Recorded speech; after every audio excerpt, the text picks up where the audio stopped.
Today we have some battery products. We have an oil pump, which is a larger oil pump. It's just a Mustang oil pump with some Billet oil pump gears. We also have the Billet timing lower gear that we'll be installing today in our 2020 F150. Let's get this thing going. Before we get started, it's always a good idea to relieve the fuel pressure. Give me a second and I'll put up a picture of where the fuel pump module is located.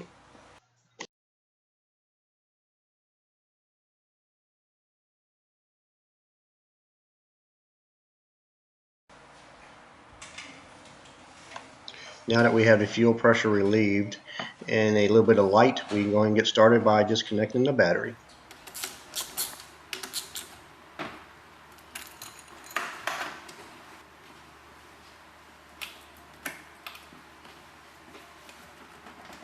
I am going to remove the air box as a whole assembly.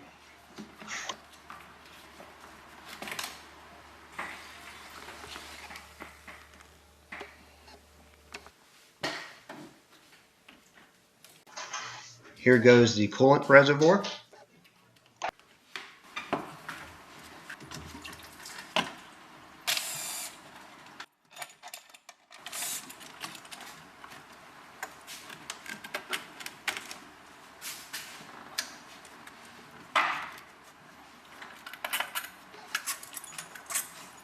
And now the thermostat housing.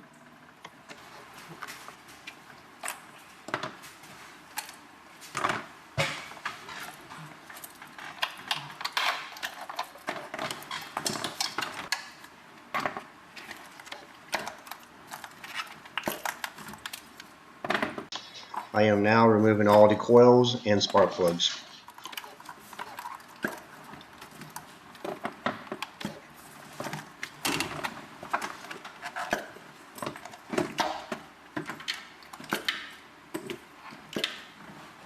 Okay guys, so one of the things we got to do to get to these oil pump gears is get the valve covers and timer cover off. If any of y'all don't know, 2018 and newer are direct injection and port injection. So we have a mechanical fuel pump on top of the electric fuel pump. It will be easier in this case to go ahead and remove the intake manifold. Let me show you why. Right here is your mechanical fuel pump. The small little line right here feeds the direct injection up underneath the intake. We can take it loose here, but then it goes back around underneath the intake. Not to say you can't get it off. In this case, it's going to be much easier just to go ahead and remove this intake.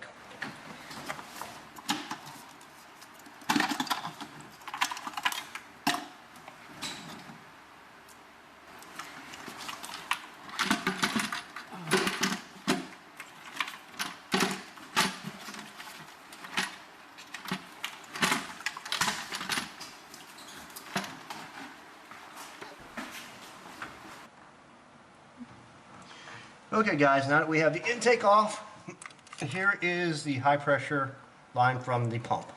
Just need to reach back here and simply break that loose, and yes, so much easier with the intake already removed, and intake doesn't take much to come off these cars. That is it.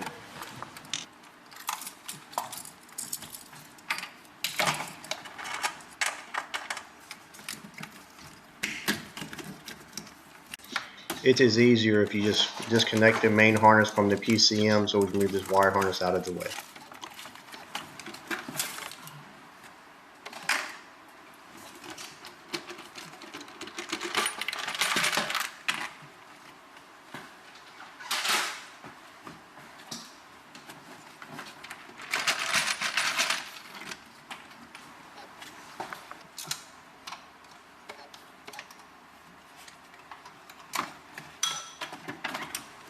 Mm-hmm.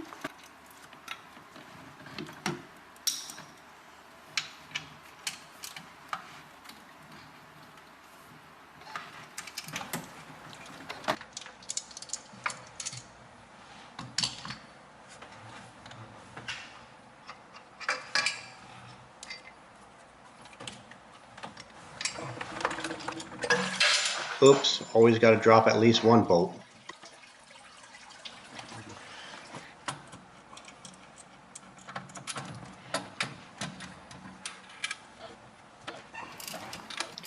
This truck has plenty of room to remove the harmonic balancer, as you can see.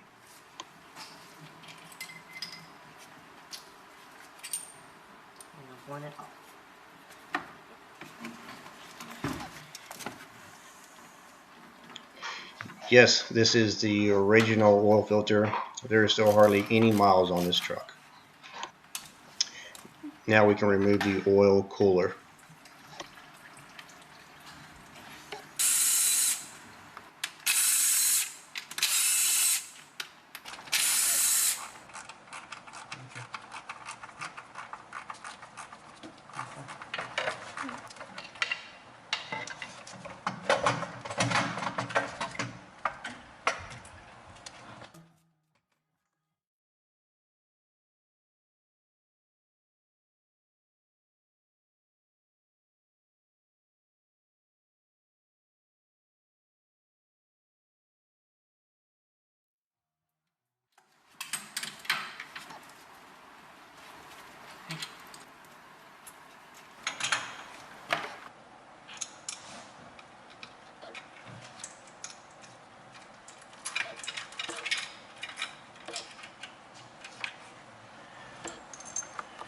And here is the timing gear that we'll be replacing with the billet timing gear.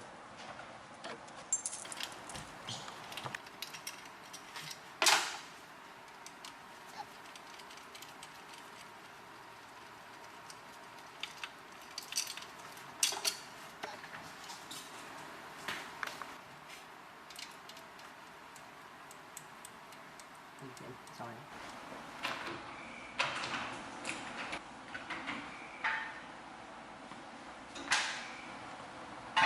Hey guys, this is the part that sucks. Got a lift, but yet we're still on the floor because we know the average person ain't got a lift. So, 18s and up, like I said, got to take the oil pans off. So we are underneath here and we are attempting to take the oil pan off.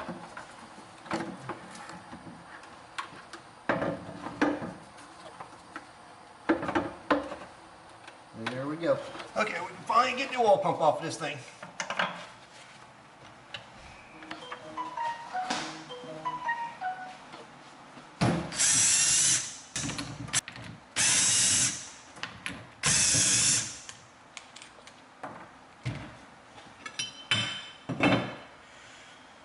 Okay, so here are the gears that we normally replace.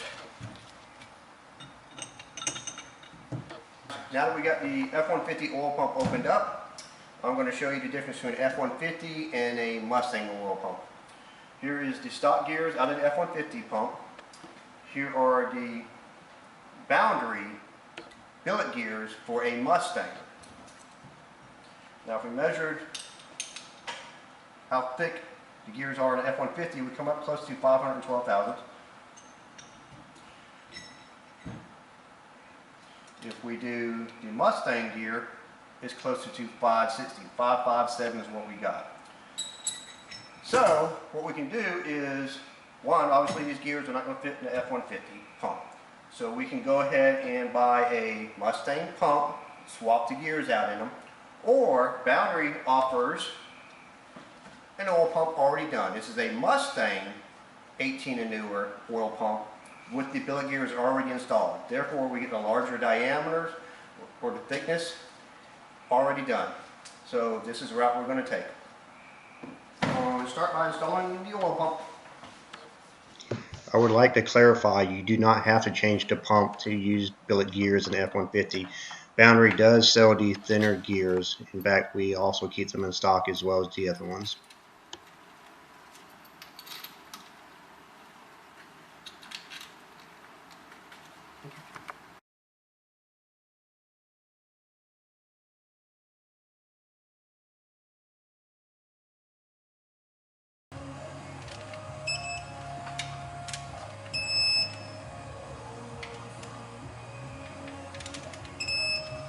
Okay, now we are going to open up the Boundary billet timing gear. Slide this on and we're going to start putting the timing chain all back together.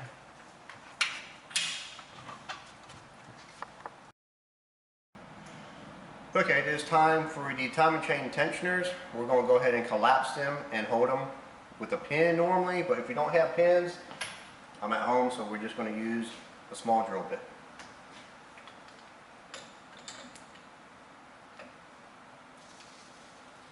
You can see all that. Mm-hmm.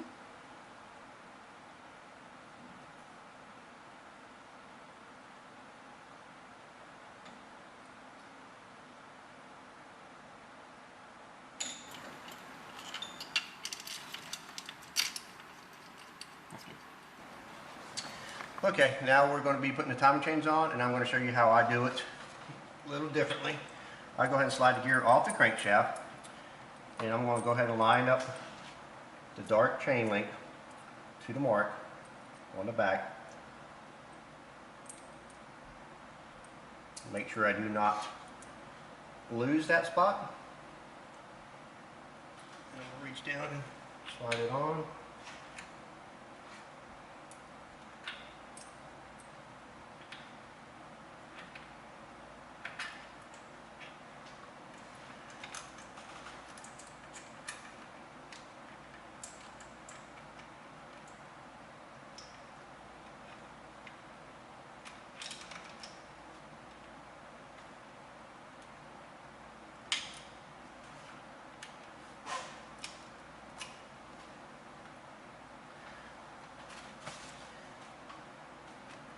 Angela, if you can zoom in there with that, you can see the mark is lined up.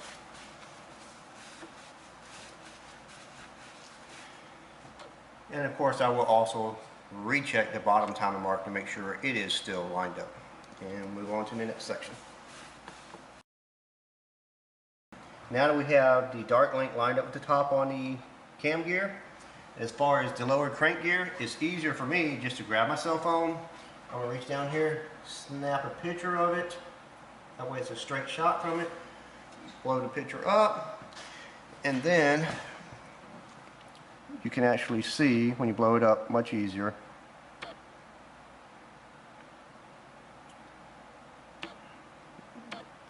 There's the tooth on the line lined up with the dark link.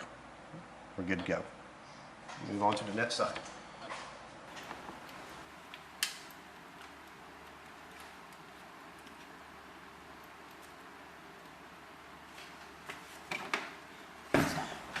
We are going to torque down the guide. The tensioner is also a torque and a degree. We're going to recheck the time marks one more time. The time marks are good. We're going to go ahead and pull our pin out of the tensioner. Or should I say our drill bit.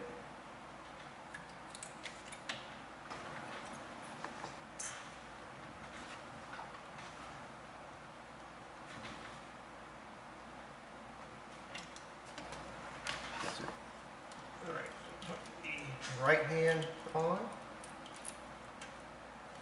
We're going to do this one the opposite direction. We're going to line it up on the camshaft first.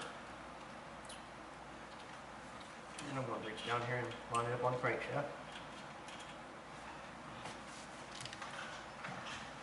Same thing, a little hard to see the bottom one.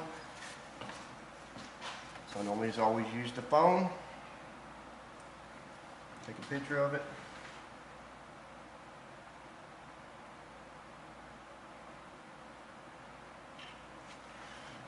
Make sure we're lined up. And we are lined up. Go ahead and put the guides on.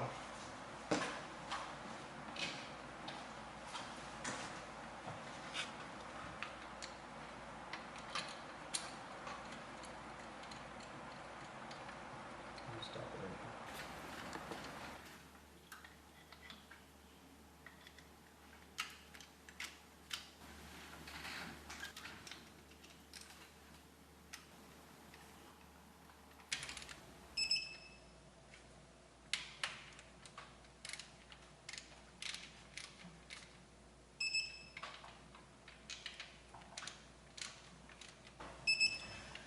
Okay, now that they're torqued down and we doubled and triple checked all the dark links with the chains on the marks, I'm pulling out the last drill bit, release the timing chain tensioner, and oil pump, timing chain, all gears are done, it's ready to button back up.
okay, this part kind of sucks, but it's time to put the intake back on. There's quite a few connections in the back with IMRCs, the map sensor.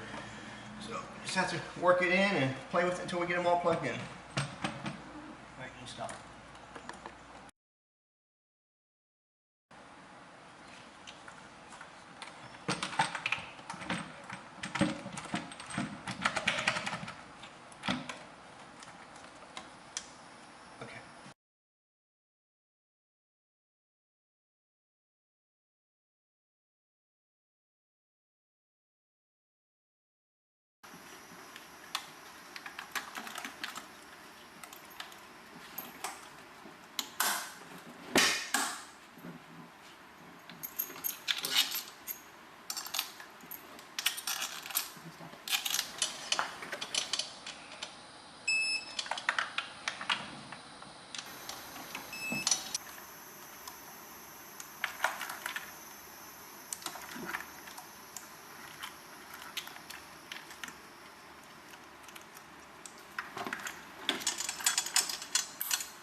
Here is a picture of the 4 spots you need to put silicone on. This is why we take the oil pan completely off rather than just lowering it down to gain access to the oil pump.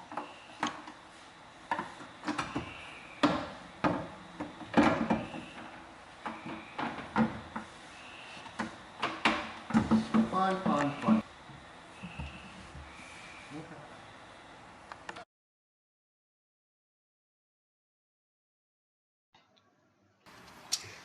We are now ready to install all the front accessories: balancer, alternator, tensioners.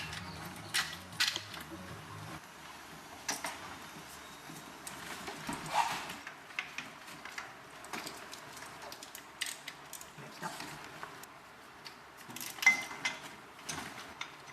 it.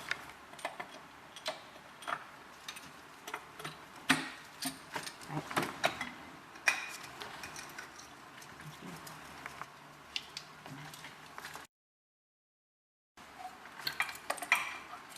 If you thought about a lower degree thermostat, now is the time.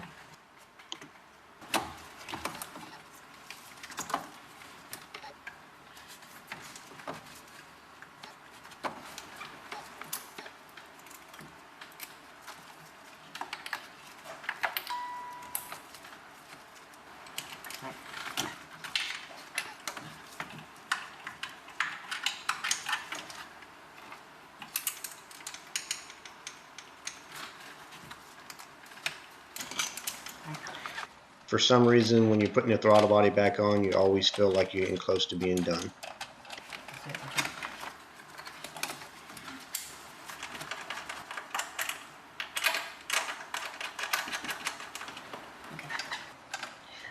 Might be a little late, but I would like to add on these lines, the plastic clips. Be very careful on them. They're easy to break and they are very hard to find.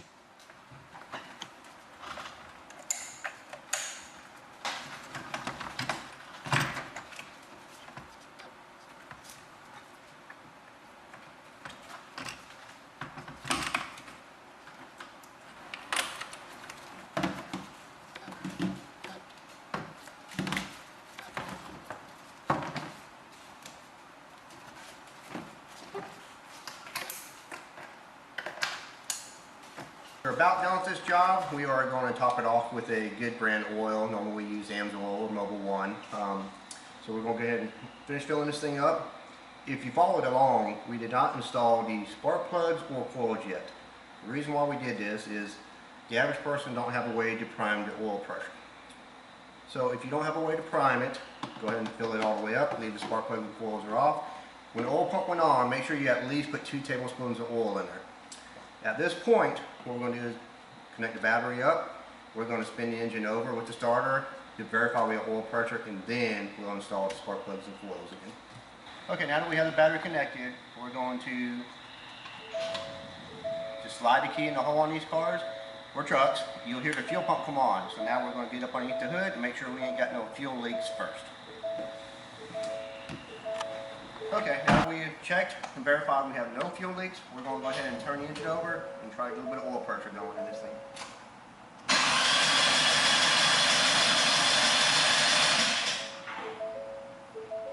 We're going to let it set a second, and we'll do it a second time.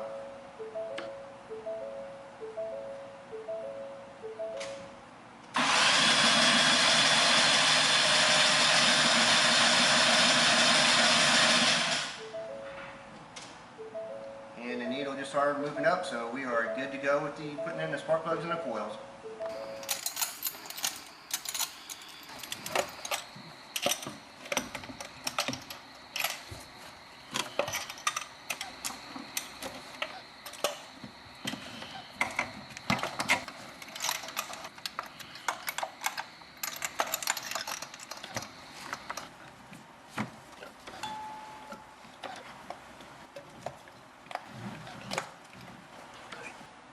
Okay, now we just got to fill this baby back up, and we will fire it up and then recheck for leaks one last time.